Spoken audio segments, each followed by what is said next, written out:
ሻሎም ሻሎም ከእግዚአብሔር ከአባታችን ከጌታም ከኢየሱስ ጸጋና ሰላም ይብዛላችሁ። የተወደዳችሁ ቅዱሳን ዛሬ በአንድ ርዕስ ላይ ወደ እናንተ መጥቻለሁ። መዳን በእምነት ነው በሚል ርዕስ በደንብ ብዙ ቦታዎችን የምናይ ይሆናል። እንግዲህ በአዲስ ኪዳን መጽሐፍት በ27ቱ መጽሐፍት ስናይ ስለ መዳን በጣም ብዙ ቦታዎች ላይ መጽሐፍ ቅዱስ ይነግረናል። ወደ 215 የሚያክሉ ጥቅሶችን ከአዲስ ኪዳን እናገኛለን። ስለ ውሃ ጥምቀት ወደ 11 የሚያክሉ ክፍሎች ላይ እናገኛለን። ስለ ጌታ እራት ደግሞ ወደ 7 ቦታዎች እናገኛለን ማለት ነው።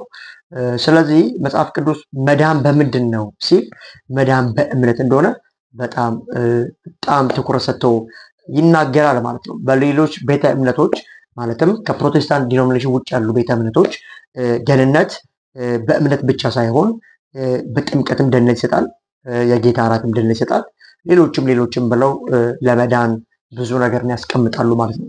ነገር ግን እውነቱ ምንድነው? ለመዳን ምንድነው የሚያስፈልገው ከተባለ እምነት ብቻ ነው። በጣም ትንሽ ጥቅስ ለማንሳት እዚህ ኤፌሶን ምዕራፍ 2 ቁጥር 8 ላይ በእምነት በጸጋ ድናችሁ ይላል። የዳነው በምንድን ሲባል በእምነት በጸጋ። እዚህ የዮሐንስ ወንጌል ምዕራፍ 3:16 ላይ በእርሱ የሚያምን የዘላለም ሕይወት እንዲኖረው እንጂ እንዳይጠፋ እግዚአብሔር አብ አንድያ ልጁን እስከ መስጠት ድረስ እንዲሁ ዓለምን ወዷል ይለናል። እንደውም እዚህ ዮሐንስ ወንጌል ምዕራፍ 1 ላይ ወደ ገዛ ወገኖቹ መጣ፣ የገዛ ወገኖቹም አልተቀበሉትም። ነገር ግን ለተቀበሉት በስሙ ላመኑት የእግዚአብሔር ልጆች የሆኑ ዘንድ ስልጣንን ሰጣቸው ይላል። ለተቀበሉት በስሙ ላመኑት እና መጽሐፍ ቅዱስ በጣም ብዙ ቦታ ላይ ለተቀበሉት ማመን ብሎ ቁጭ ያደርጋል። እዚህ ሮሜ ምዕራፍ 10 ላይ እንደምናይ ከቁጥር 9 ጀምሮ ኢየሱስ ጌታ ነው ብለህ በልብ ብታምን በአፍህ ብትመሰክር ትድናለህ። ሰው በልቡ አምኖ እንደሚጸድቅ በአፉ መስክሮ እንደሚድን እናውቃለን ይላል። ስለዚህ አዲስ ኪዳን መጽሐፍት ላይ 27ቱ መጽሐፍት ሲናገሩ መዳን በእምነት እንደሆነ ወደ 215 ጥቅሶችን እናያለን ማለት ነው። ለምሳሌ መዳን በእምነት እንደሆነ መጽሐፍ ቅዱሳችን በጣም ብዙ ቦታ ይነግረናል። ወደ 215 የሚያክሉ ጥቅሶችን እናያለን። ከዮሐንስ ወንጌል ወደ 27 ጥቅሶችን፣ ከሐዋርያት ሥራ ወደ 18 ጥቅሶችን፣ ከሮሜ መጽሐፍ 28 ጥቅስ፣ ከአንደኛ ቆሮንቶስ 6 ጥቅሶችን፣ ከሁለተኛ ቆሮንቶስ 6 ጥቅስን፣ ከገላትያ መጽሐፍ 16 ጥቅስ፣ ከኤፌሶን 12 ጥቅሶችን፣ ከፊልጵስዩስ 3 ጥቅስ፣ ከቆላስያስ መልእክት 9 ጥቅስ፣ ከአንደኛ ተሰሎንቄ 2 ጥቅስ፣ ከሁለተኛ ተሰሎንቄ 5 ጥቅስ፣ አንደኛ ጢሞቴዎስ ላይ 6 ጥቅስ፣ ከሁለተኛ ጢሞቴዎስ 3 ጥቅስ፣ ቲቶ ላይ 3 እናገኛለን። ያዕቆብ መልእክት ላይ 11 እናገኛለን። ከዕብራውያን መጽሐፍ 24 እናገኛለን። ከአንደኛ ጴጥሮስ 14 እናገኛለን። ከሁለተኛ ጴጥሮስ 1 እናገኛለን። ከአንደኛ ዮሐንስ 19 ጥቅስ በድምሩ በአዲስ ኪዳን ከነዚህ ጋር ካልኳችሁ ክፍሎች ውስጥ 215 የሚያክሉ መዳን በእምነት እንደሆነ ይነግሩናል ማለት ነው። ስለዚህ አዲስ ኪዳን ላይ መዳን በምንድን ነው ከተባለ በእምነት ነው። ስለ ውሃ ጥምቀት ከአዲስ ኪዳን መጽሐፍት ወደ 11 ቦታ እናገኛለን። ከማቴዎስ ወንጌል 1፣ ከማርቆስ ወንጌል 1፣ ከዮሐንስ ወንጌል 4፣ ከሐዋርያት ሥራ በጣም በርካታ ቢሆኑም ነገር ግን 1 ብለን እንይዛቸዋለን። ከሮሜ 1፣ ከአንደኛ ቆሮንቶስ 1፣ ከገላትያ 1፣ ከቲቶ 1፣ ከዕብራውያን መጽሐፍ 1፣ ከአንደኛ ጴጥሮስ 1፣ ከቆላሲስ 1 እናገኛለን ማለት ነው። እነዚህን 11ዶችን መጽሐፍ ቅዱሳችን ከውሃ ጋር ያገናኛቸውን ቦታ የምናይበት ነው። ስለ ውሃ ጥምቀት ሲናገርም እምነት በጣም ሲቀደም እናያለን። ያመነ የተጠመቀ ይላል። ከመጠመቃቸው በፊት ደግሞ ሲያምኑ ልባቸው ሲነካ እናያለን። በደንብ በሚቀጥሉት ክፍሎች በጣም የምናይ ይሆናል። ስለ ውሃ ጥምቀት ይሄን ይመስላል። ከዚህ ባለፈ ስለ ጌታ እራት ደግሞ በአዲስ ኪዳን ከ27ቱ መጽሐፍት የቴቱ ጋር ክሌም ተደርጎ ቁጭ ብሏል የሚለውን እናያለን። ቅድም እንደነገርኳችሁ 7 ቦታ ላይ ስለ ጌታ እራት የሚያወራ ይሆናል።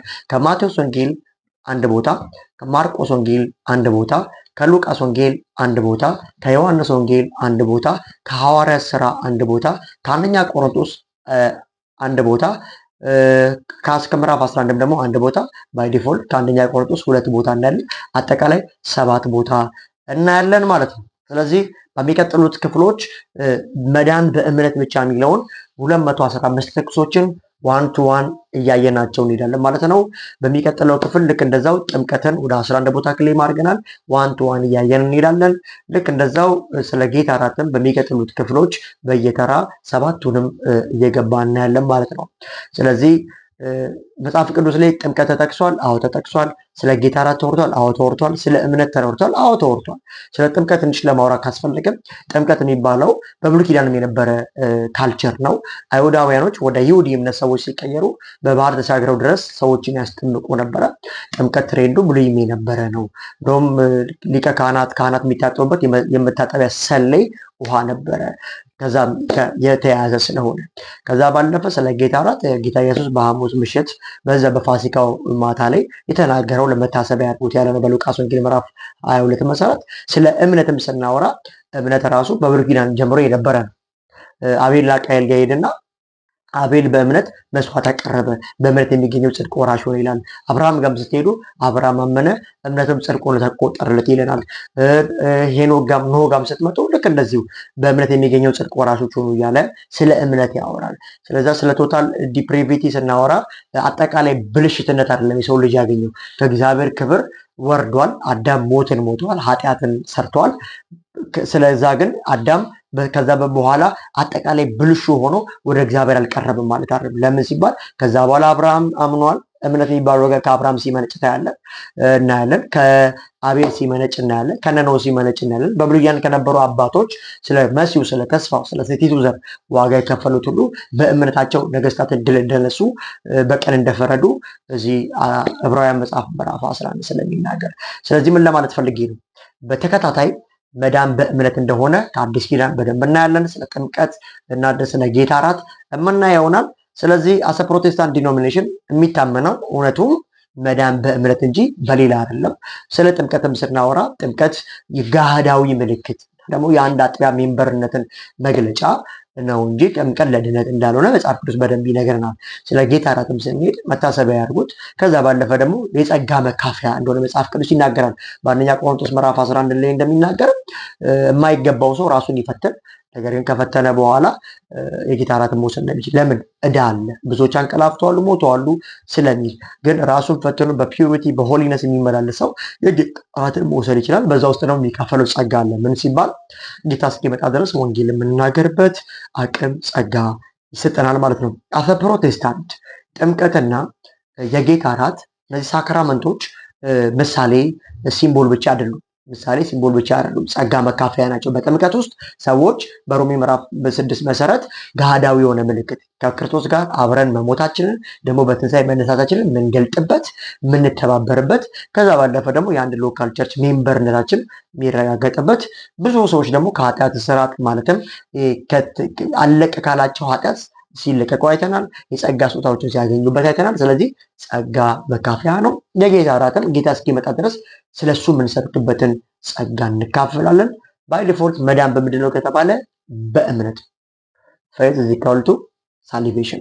ወደ 215 ጥቅሶች እናያለን። ዶክትሪን ሲመሰረት መዳን በምንድን ነው ሲባል አዲስ ኪዳን ሙሉ መጽሐፉ ስናመጣ በሚበልጠው ጥቅስ ነው ዶክትሪን የምንመሰረተው እንጂ መጽሐፉ ስለ ውሃ ስላወራ፣ ስለ ጥምቀት ስላወራ፣ ስለ ጌታ እራት ስላወራ መዳን በዚህም ነው ብሎ አይደለም የተቀመጠው። ይህም በጣም በክፍል ኳርተር ሰርተን የምናየው ይሆናል። እወዳችኋለሁ። ተባርኩ። ሻሎም